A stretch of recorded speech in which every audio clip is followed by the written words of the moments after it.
Watoto wa Mungu Baba aliye hai, Bwana Yesu apewe sifa. Bwana Yesu asifiwe sana. Ninamshukuru Mungu Baba sana sana sana kwa wema wake na fadhili zake na uaminifu wake kwetu sisi wanadamu tuliaminio jina lake, tunautumaini fadhili zake, tunaomwamini na kungojea fadhili zake na mkono wake kila hatua ya maisha yetu, tuliojua kwamba hatuwezi bila yeye. Bwana Yesu asifiwe sana. Ninakukaribisha sana sana katika ibada hii. Tuna ibada ya kujifunza neno la Mungu na maombi, na kwa jina kuu la Bwana Yesu tumekusanyika tena kwa utukufu wa Mungu Baba aliye hai, na Roho Mtakatifu wa Mungu yupo katikati yetu kwa ajili ya kulithibitisha neno lake Mungu ya kwamba ni la Mungu, limetoka kwa Mungu, kwa ishara na nguvu na maajabu na uweza zilizoambatana na neno hili. Ninayesema nawe ni Mama Elwa. Jesus is the way. Ni mtumwa tu wa Bwana Yesu, ni chombo tu, na kwa neema hii, kwa neema ya Mungu nimesimama kwenye nafasi hii. Mungu amenisimamisha kama chombo. Imani yako yote weka kwa Mungu na kwenye neno lake ambalo latosha kukuokoa. Usiweke kwa mwanadamu. Bwana Yesu apewe sifa sana. Na neno la Mungu ambalo ameliachilia linapoingiza maarifa kwenye maisha yako, ukalielewa, ndipo kufunguliwa kwako. Na maisha yako yakifunguliwa, yakajengwa kwenye msingi wa neno la Mungu ambalo ni Kristo mwenyewe, basi niko hapa kukwambia hakuna chochote, silaha yoyote itakaofanyika juu yako na kufanikiwa. Hakuna kizuizi chochote cha adui kitakachosimama kwenye maisha yako na kuweka kizuizi chochote, kwa sababu lile neno la Mungu linafanyika msingi. Unatembea katika nuru ya Kristo. Bwana Yesu apewe sifa.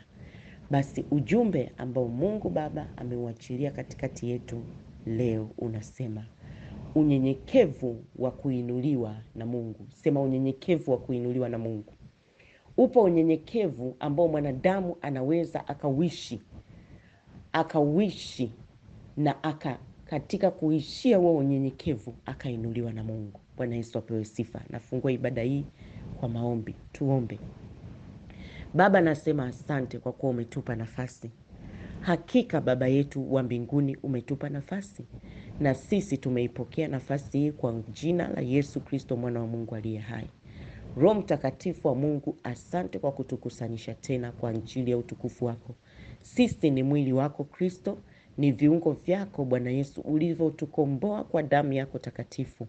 Ulitununua kwa gharama kubwa sana tupate kukuamini na kukupenda na kukuishia wewe Kristo mwana wa Mungu aliye hai, na kukutumikia katika maisha yetu ya sasa na maisha yetu ya milele. Baba, tunakuja kwako kama kuhani wako. Nimesimama katika nafasi hii kwa ajili ya jina lako Yesu. Nimelibeba jina lako Bwana Yesu na kusimama katika nafasi hii. Na kusii Baba, rehema zako na neema yako juu yangu na watoto wako wa Bwana wote, wa kike na wa kiume, katika kila kabila na lugha na jamaa na taifa. Na kusii Baba, rehema zako juu ya kanisa lako. Kanisa ni mali yako Bwana Yesu, ni kazi ya mikono yako. Wewe ndiwe Bwana wa kanisa. Ninaingia kwenye kiti cha toba, kwenye kiti cha rehema na neema na damu ya Yesu. Baba, ninahitaji rehema zako na neema yako za kutuokoa watoto wako katika mahitaji yote. Ninatubu Baba, ninatubu mbele za uso wa macho yako. Mimi kama mtoto wako na kuhani wako nimekosa mbele za uso wa macho yako kwa kujua na kwa kutokujua. Naomba Baba upate kunirehemu na kunitakasa popote nilipokosa, ikiwa ni kwa mawazo yangu, kwa maneno yangu, kwa matendo yangu. Baba, naomba rehema zako, naomba msamaha wako upate kupita sasa. Kwako kuna msamaha ili jina lako liogopwe. Kwa damu yako Yesu upate kunitakasa. Samehe Bwana madhabahu hii. Samehe ikiwa kuna jambo lolote limekuhuzunisha kwa jinsi yoyote ile Baba. Naomba Mungu upate kupita na damu yako takatifu Bwana Yesu. Pita na Roho wako Mtakatifu sasa kwa ajili ya jina lako. Baba, nakushukuru kwa ajili ya watoto wako pande zote Baba. Nami Baba, ninaliombea kanisa lako nikiwa nimetakasika kwa damu ya Yesu yenye kunihesabia haki. Nimesimama kama kuhani. Ninatubu kwa ajili ya watoto wako wa Bwana, wateule wako, watakatifu wako Bwana. Baba, unamjua kila mmoja kwa majina, na kuomba upate kumrehemu. Samehe dhambi na makosa yao yote waliofanya kwa kujua na kwa kutokujua. Naomba damu yako ipate kupita sasa, rehema zako juu yao Bwana, na utakaso wa damu yako takatifu na Roho yako Mtakatifu apite kama nguvu ya Mungu yenye kuwafungua na kuwaweka huru sasa, kwa jina la Yesu Kristo mwana wa Mungu aliye hai. Baba, asante. Asante kwa msamaha huu. Kwenye msamaha wa damu ya Yesu kuna ukombozi. Kwenye msamaha wa damu ya Yesu kuna kufunguliwa. Kwenye msamaha wa damu ya Yesu kuna kuwekwa huru. Kwenye msamaha wa damu ya Yesu kuna upatanisho na Mungu Baba aliye hai. Kwenye msamaha wa damu ya Yesu kuna ushindi na nuru ya Kristo. Kwenye msamaha wa damu ya Yesu kuna uwepo wa Roho yako Mtakatifu ambaye ni Mungu mwenyewe. Baba, asante. Roho Bwana, karibu. Endelea kuongoza ibada hii sawa sawa na mapenzi yako. Tuko chini yako, tumekubali kuwa wanafunzi wako. Tufundishe, tufinyange kwa neno lako na ukalithibitishe kwa ajili ya utukufu wa jina lako sawa sawa na mapenzi yako. Katika jina la Yesu, naenda kinyume na kila mamlaka zote za giza na nguvu zozote za giza na wakuu wa giza hili na majeshi ya mapepo ambayo pepo wachafu katika ulimwengu wa kiroho waliosimama kufanya vita yoyote juu ya ibada hii, juu ya wateule wa Bwana, juu ya kusudi la Mungu. Kwa jina la Yesu ninawatamkia mmeshindwa kwa jina la Yesu Kristo mwana wa Mungu aliye hai. Ninaalika uwepo wa malaika wa Mungu wa vita wakashuke, wakapate kutupigania na sisi tunyamaze kimya.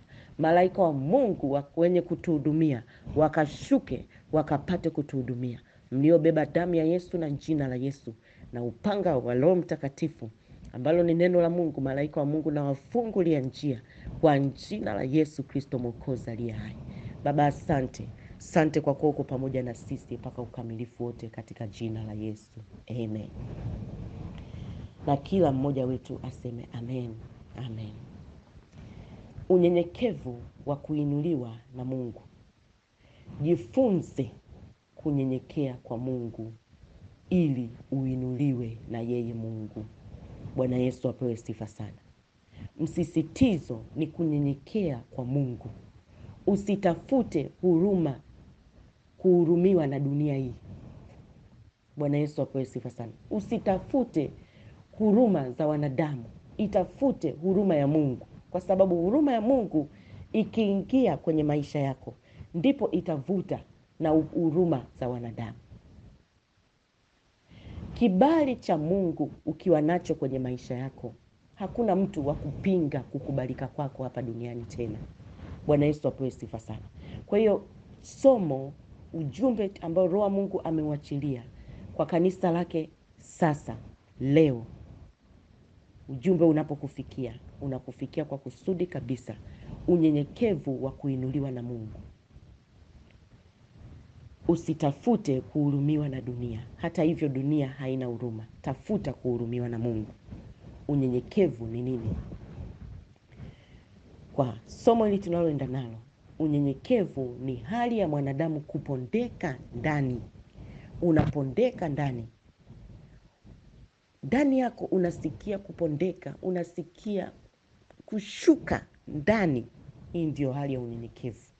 Na hali hii ya unyenyekevu haiwezi kupimwa na mwanadamu awaye yote. Unaweza ukajifanya kwa mwanadamu kwamba ni mnyenyekevu, lakini Mungu apimaye mioyo atajua kama unajifanya au kweli wewe ni mnyenyekevu. Kwa hiyo hali ya unyenyekevu haiwezi kupimwa na mwanadamu awaye yote, bali Mungu peke yake aliyemuumba mwanadamu ndiye anayeweza kupima hali ya ndani ya mwanadamu ya unyenyekevu, kwa sababu ni hali inayoanzia ndani na ndio inajitokeza nje. Bwana Yesu apewe sifa sana. Hali hii ya kupondeka inaanzia ndani na inapimwa na Mungu mwenyewe. Haya uyashike ili liingie akilini mwako. Pia hali ya unyenyekevu ndio huwa inaachilia neema ya Mungu kwenye maisha ya mwanadamu. Inaachilia upendeleo wa Mungu kuingilia kati maisha ya mtu. Kwa hiyo pale mwanadamu anapoanza unyenyekevu ndani yake, ndipo neema ya Mungu inaingilia kati, au upendeleo wa Mungu unaingilia kati maisha yako. Bwana Yesu apewe sifa sana. Tumeelewana paka hapo? Na ndio maana neno la Mungu katika Yakobo 4:6 linasema ya kwamba Mungu huwapinga wajikuzao, bali huwapa neema wanyenyekevu. Kwa hiyo neema ni kwa wanyenyekevu. Na ndio maana ujumbe wetu unasema unyenyekevu wa kuinuliwa na Mungu. Mungu huwapinga wajikuzao, Yakobo 4. Kwa hiyo wale wanaojikweza, na huku kujikweza pia kunaanzia ndani, Mungu ndiye anayejua. Kuna watu wanyenyekevu kwa nje lakini ndani kiburi. Sasa pale hao watu Mungu ndiye anayewashusha. Na neno la Mungu linasema Mungu huwapinga wajikuzao bali huwapa neema wanyenyekevu. Bwana Yesu apewe sifa sana. Sasa tutakwenda kujifunza ujumbe huu kwa mifano mitatu. Na niko hapa kukwambia utakapoelewa na maarifa yakaingia ndani mwako, ndipo ukombozi wako, ndipo kufunguliwa kwako, ndipo kuwekwa huru kwako, ndipo wakati tunaendelea kujifunza, ndipo utaona unafunguliwa. Bwana Yesu apewe sifa sana. Na hautabaki kama ulivyo. Kwa hiyo fungua masikio yako, damu ya Yesu ipate kutakasa masikio yetu tupate kuelewa. Mfano wa kwanza, kunyenyekea kwa Mungu, kwa kukimbilia kwa Mungu, kwa kupondeka ndani wakati tunapojiona tu wa dhambi na kusikia kuhukumika ndani ya mioyo yetu. Bwana Yesu apewe sifa sana. Katika hali ya kupondeka ndani ya mioyo yetu, yani katika hali ya kujiona ni wa dhambi na wachafu ndani ya kwenye maisha yetu, basi unyenyekevu wa kumkimbilia Mungu. Unatakiwa uwe na unyenyekevu wa kumkimbilia Mungu. Kanisa mnisikie. Unyenyekevu wa kumkimbilia Mungu, sio mwanadamu, sio mtumishi. Mungu anayeona moyo wako wewe mwanadamu, achunguzae viuno na kuvijaribu, achunguzae nyama, mifupa na kila kitu ndani na nje ya mwanadamu na kuvijaribu. Unyenyekevu wa kumkimbilia Mungu kwa kupondeka ndani wakati unapojiona ni mdhambi na kusikia kuhukumika ndani ya moyo wako, kimbilia kwa Yesu. Nyenyekea miguuni pake mpaka upate amani. Nitasoma neno la Mungu katika Luka 7 mstari wa 36 mpaka wa 50. Unisikilize. Leo tuko katika kujifunza zaidi. Bwana Yesu apewe sifa sana. Neno la Mungu linasema, mtu mmoja katika Mafarisayo alimwalika Yesu ale chakula chake. Akaingia katika nyumba yake, yani Yesu akaingia katika nyumba yake yule Farisayo, akaketi chakulani. Kwa hiyo Yesu akakubali ule mwaliko, akaingia nyumbani mwa yule Farisayo. Na tazama, mwanamke mmoja wa mji ule aliyekuwa mwenye dhambi, sema mwenye dhambi, alipopata habari ya kuwa Yesu ameketi chakulani katika nyumba ya yule Farisayo, alileta chupa ya marimari yenye marhamu, akasimama nyuma karibu na miguu yake Yesu, akalia, akaanza kumdondoshea miguu machozi yake na kuipangusa kwa nywele za kichwa chake, akibusubusu miguu yake na kupaka yale marhamu. Bwana Yesu apewe sifa sana. Huyu mwanamke alijijua kwamba mimi ni mwenye dhambi, na kwa jinsi moja au nyingine sistahili hata kuketi kwenye hichi chakula na Bwana Yesu kama hao wenzangu walivyostahili. Lakini mimi nitachukua tendo la unyenyekevu. Na kwa sababu ili tendo lilianzia ndani, likajitokeza paka nje.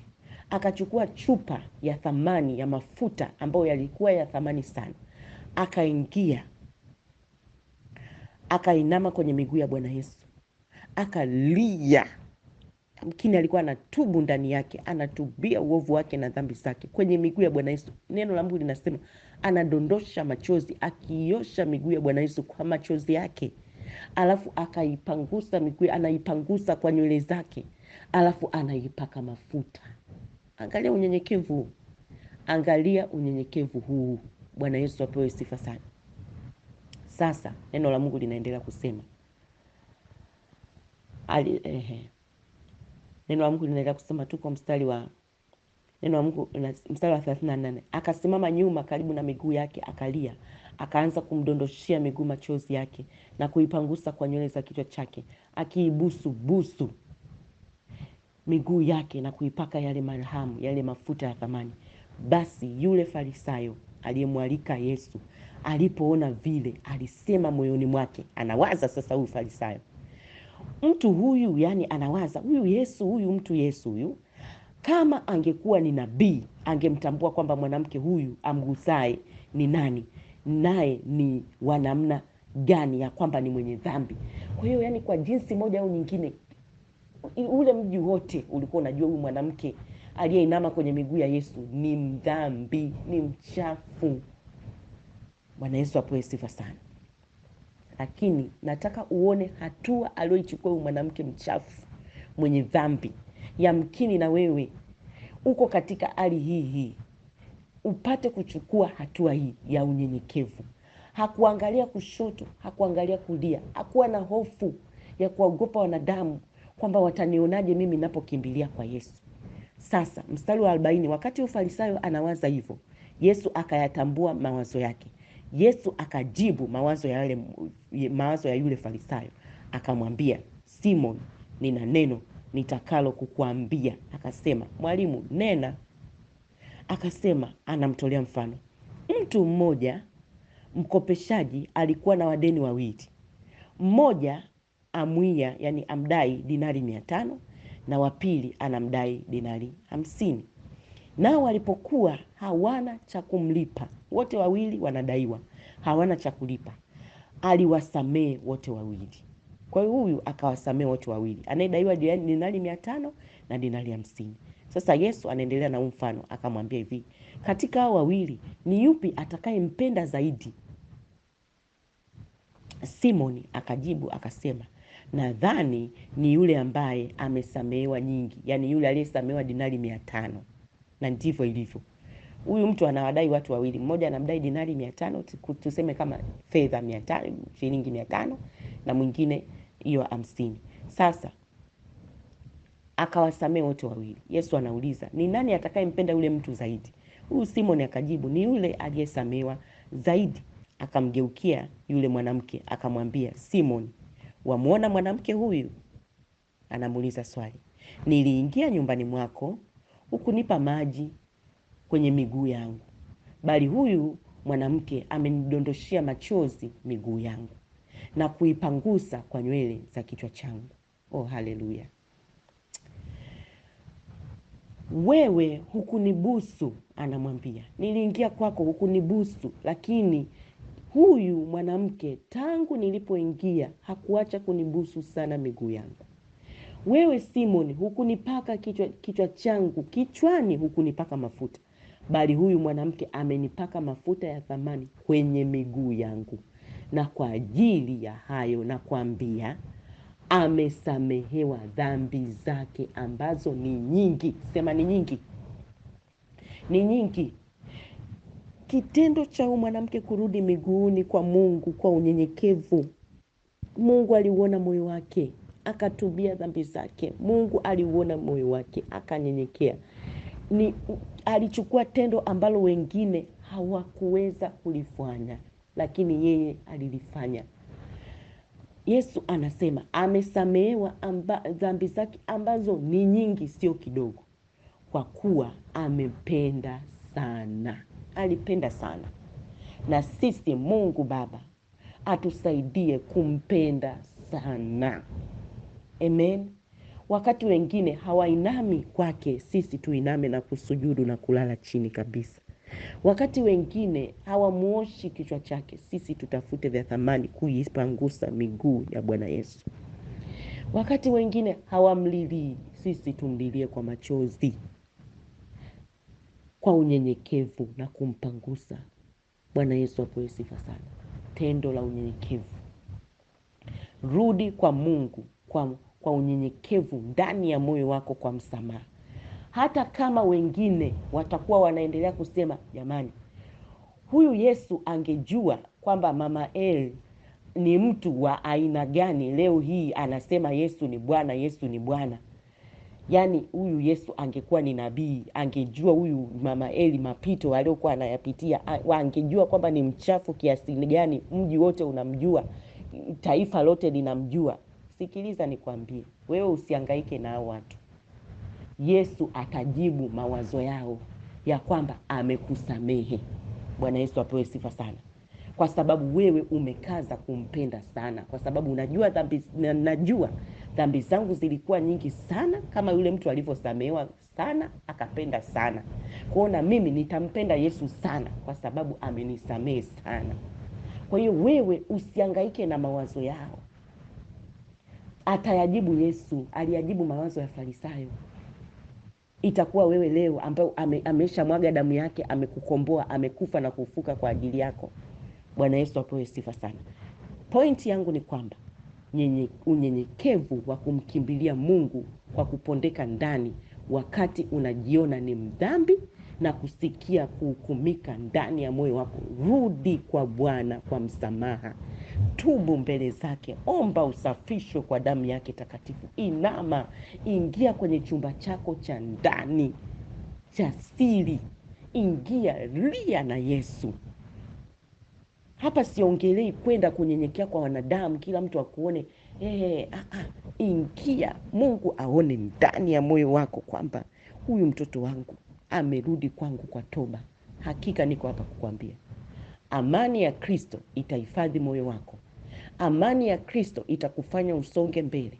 Utajiona kabisa, Baba amenisamehe, na mimi sasa nina kusudi, nina nafasi katika ufalme wa Mungu, katika mwili wa Kristo, na nina kusudi la kutembea nao. Bwana Yesu apewe sifa sana. Taendelea kusoma hapa nimalizie.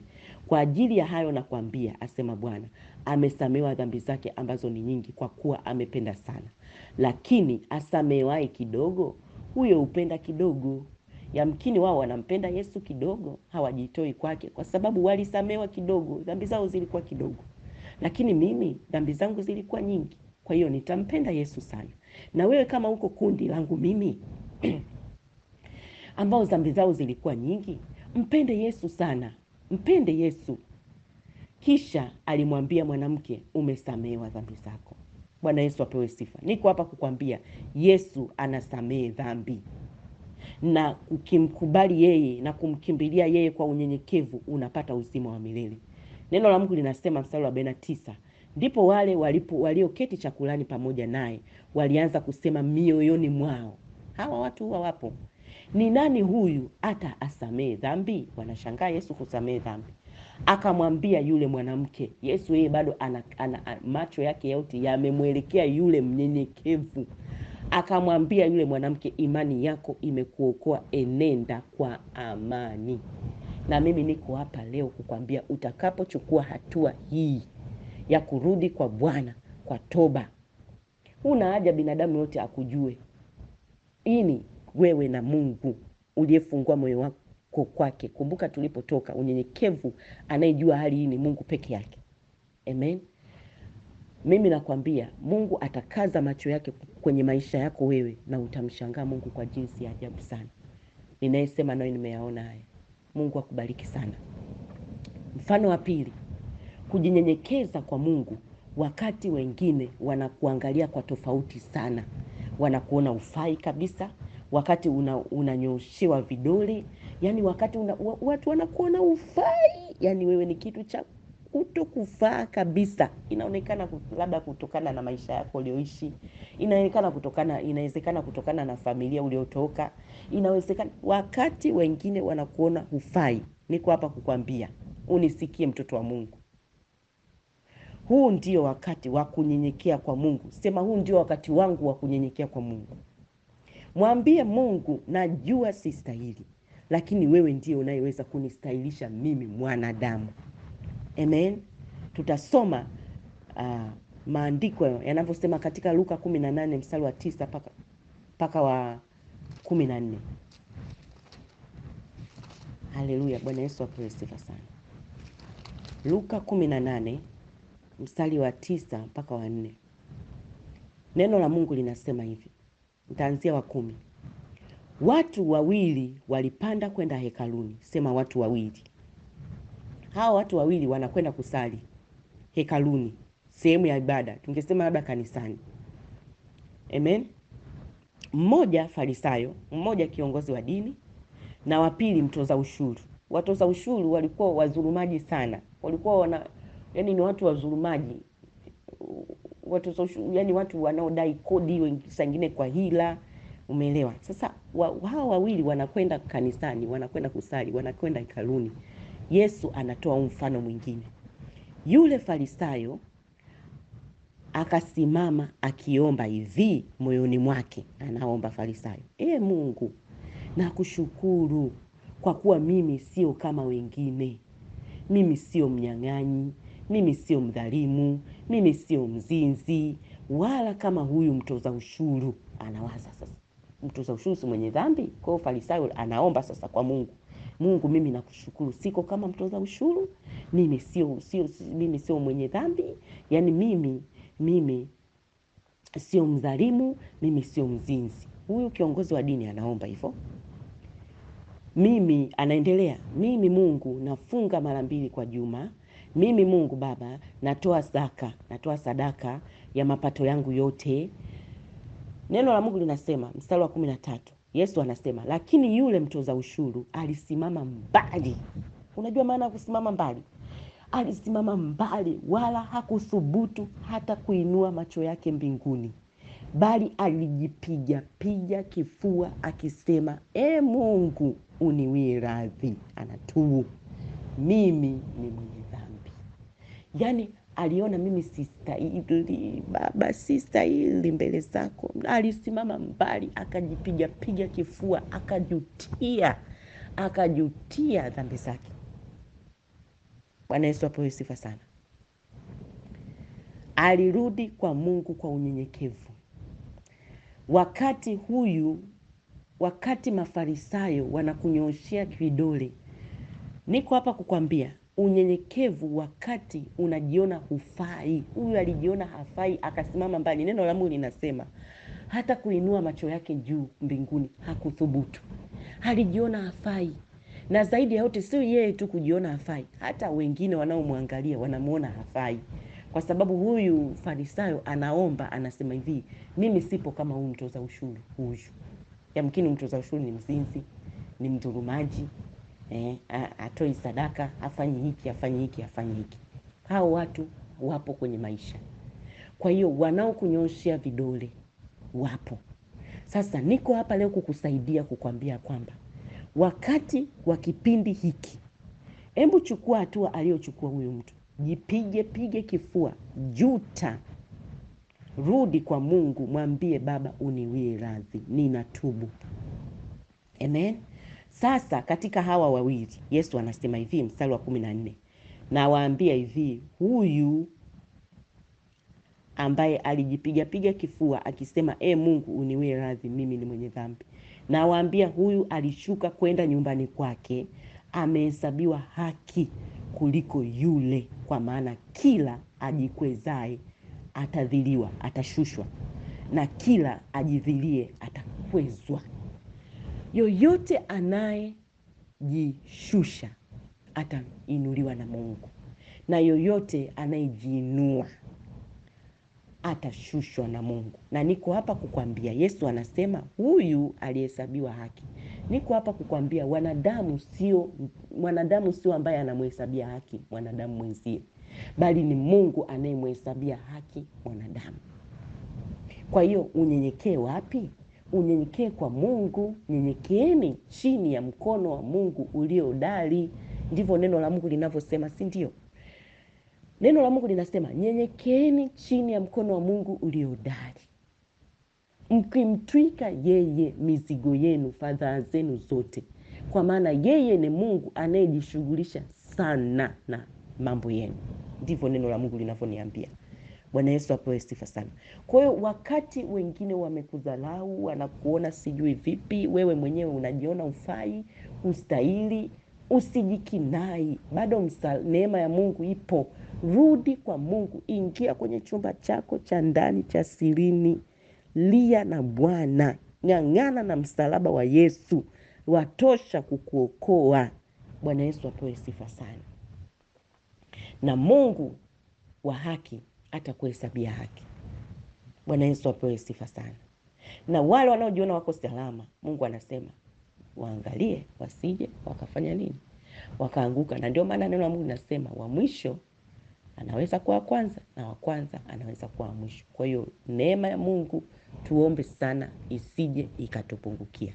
Mungu atusaidie sana. Ndio maana Roho Mtakatifu wa Bwana anaachilia neno la Mungu ili kwa kanisa lake. Anataka unyenyekevu.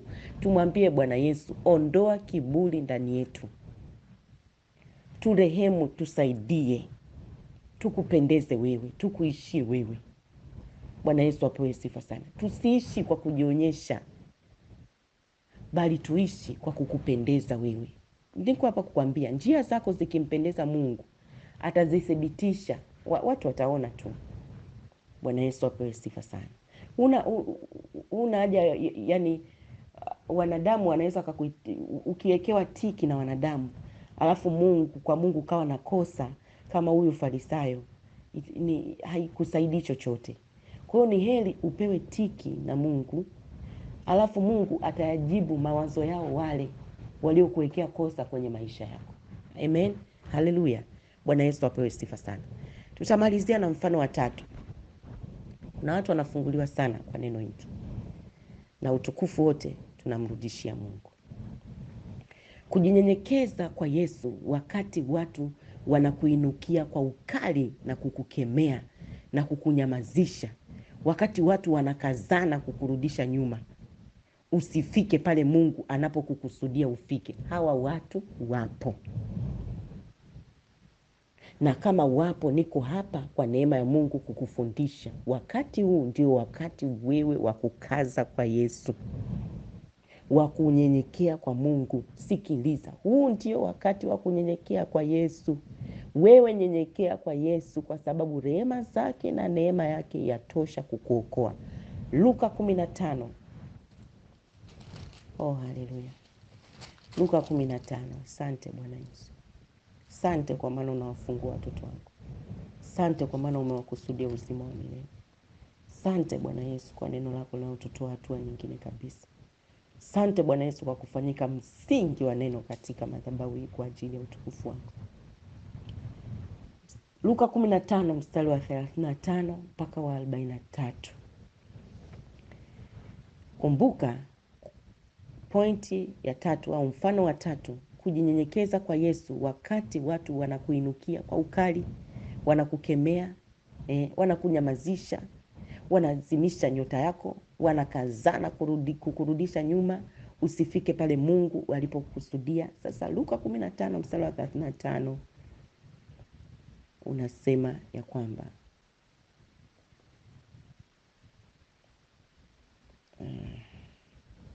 Mungu anisaidie nipate ile.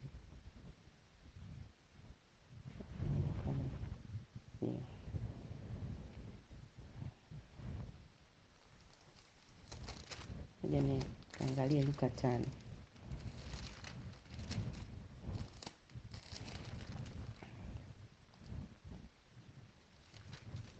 Luka 5 mstari wa 15 niangalie hapa.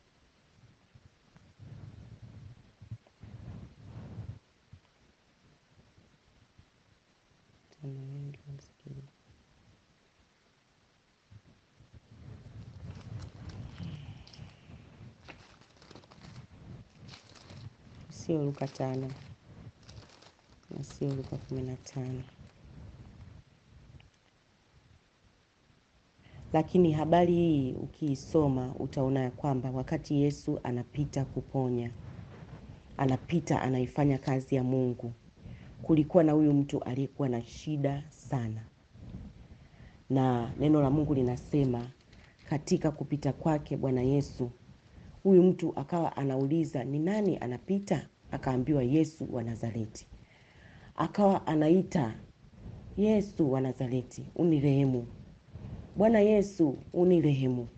Bwana Yesu unirehemu. Wale watu waliokuwa na Yesu wakamkemea, neno la Mungu linasema. Walivyomkemea ili asimsumbue Bwana Yesu, wakamkemea, wakawa wanajaribu kumkatisha tamaa. Lakini Yesu alisikia. Neno la Mungu linasema akasimama. Aliposimama akawaambia, akatoa amri. Neno la Mungu linasema Yesu akaamuru aletwe. alivyoletwa na Bwana Yesu akamponya. Bwana Yesu apewe sifa sana. Bwana Yesu asifiwe sana. Na nitalitafuta hili neno vizuri, nitaliandika katika somo la maandishi. Bwana Yesu apewe sifa sana. Na utafuatilia hii mistari. Nitaandika mistari sahihi kwa sababu nilidhani ni Luka 15 mstari wa 35. Lakini naona sio hiyo. Sio hapo. Sio hapo. Amen. Lakini pointi yangu ni kwamba huyu mtu wakati Bwana Yesu anafanya huduma na huyu mtu amesimama ana mizigo iliyomlemea. Akauliza nani anapita. Wale watu wanamjibu tu ni Yesu. Kama wewe leo ambapo umemelemewa na mizigo na ujui pa kukimbilia. Na zaidi ya wote wale watu, yule mtu akapaza sauti akasema, Yesu mwana wa Daudi unirehemu. Yesu mwana wa Daudi unirehemu. Wale watu waliokuwa na Yesu, wanafunzi waliokuwa na Yesu, wakamkemea, wakamwambia nyamaza, unamsumbua. Sasa hawa watu wapo ambao watajaribu kukurudisha nyuma. Wanakuinukia kwa ukali, kukukemea, kukunyamazisha ili usifikie kusudi la Mungu. Na adui shetani, kumbuka shetani ni roho, anaingia ndani ya mwanadamu ndio anafanya kazi. Roho yoyote katika ulimwengu wa kimwili lazima ivae mwili ndio ianze kufanya kazi. Kwa hiyo shetani akitaka kufanya kazi hapa duniani kihalali, lazima aingie kwenye mwili. Ndio unashangaa watu wanakurudisha nyuma. Wanakukwambia unyamaze, lakini sikiliza. Huu ndio wakati wa kunyenyekea kwa Yesu. Wewe nyenyekea kwa Yesu. Rehema zake na neema yake yatosha kukuokoa. Na nipo hapa kukwambia pito lako yawezekana limepeleka mpaka watu kukupita. Kumbuka watu walikuwa wanampita tu, huyu mtu amesimama wanampita tu. Na zaidi ya yote Yesu naye anapita, anasikia kama anaona kama kinuru fulani kinanipitia mbele yangu. Ni nini hiki? Wale watu wanamkemea. Hawataki pia huyu mtu aikimbilie ile nuru. Sasa niko hapa kukwambia Yesu hatokupita kamwe. Huyu mtu alijinyenyekeza, akamuita Bwana Yesu unirehemu. Unirehemu. Na Yesu neno la Mungu linasema akaamuru. Hebu sema akaamuru. Kuamuru ni amri. Aliamuru aletwe. Haleluya. Aliamuru yule mtu aletwe, akasema mleteni hapa. Ni amri. Yesu akiamuru, Mungu akiamuru, ni nani atakayepinga? Akaletwa yule mtu, akaletwa mbele ya Yesu. Yule mtu akaumimina moyo wake kwa Bwana Yesu, akaanguka. Akasema kile alichokuwa anataka Yesu amfanyie, na Bwana Yesu akamfanyia na zaidi. Bwana Yesu apewe sifa sana. Na nafasi ni kwa ajili yangu mimi na wewe. Amen.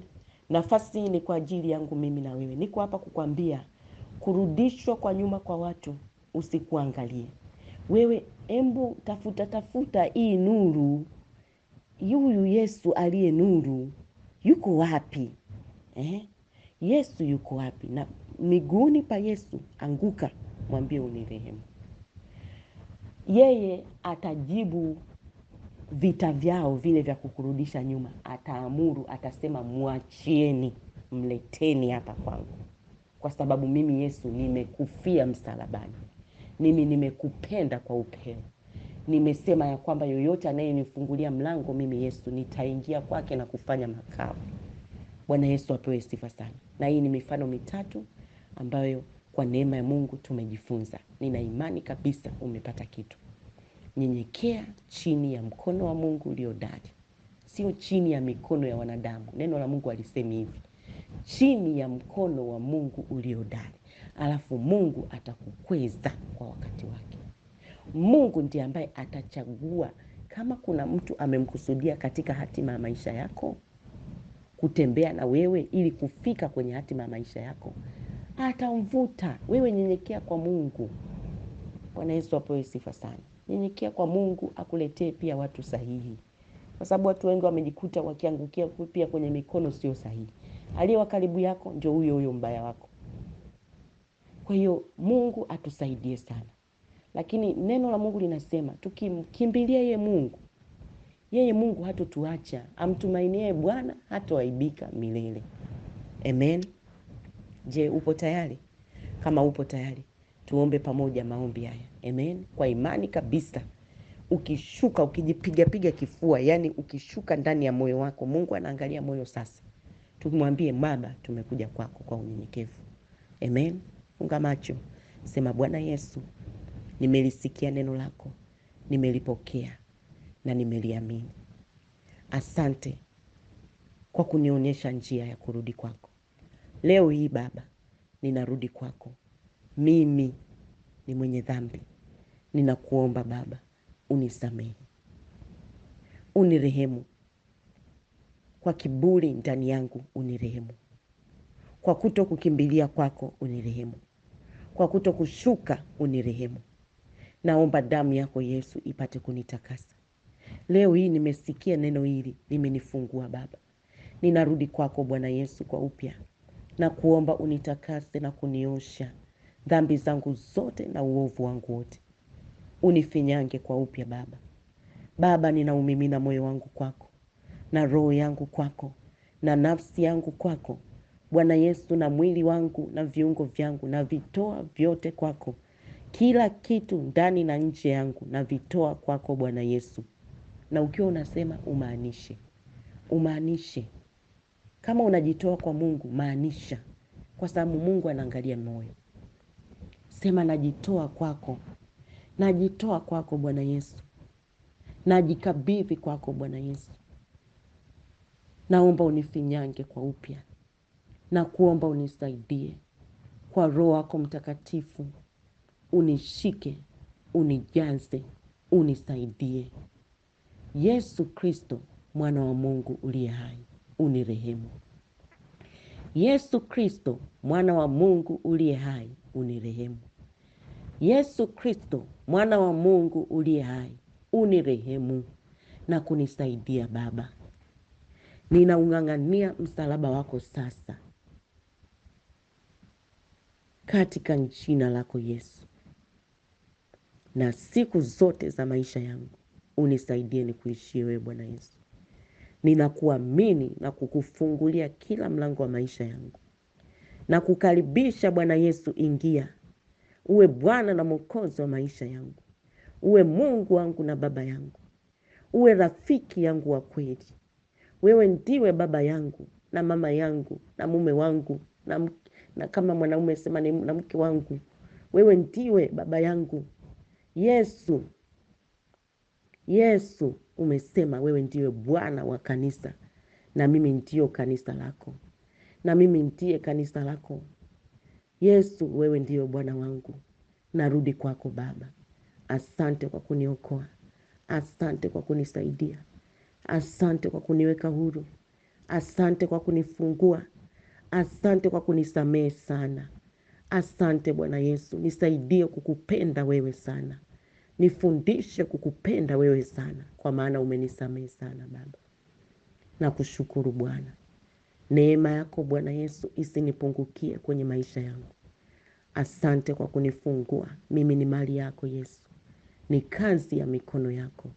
Kwa ajili ya jina lako, kuanzia leo hii ninaishi duniani kwa ajili ya jina lako Yesu Kristo. Ninakuishia wewe Kristo, mwana wa Mungu aliye hai.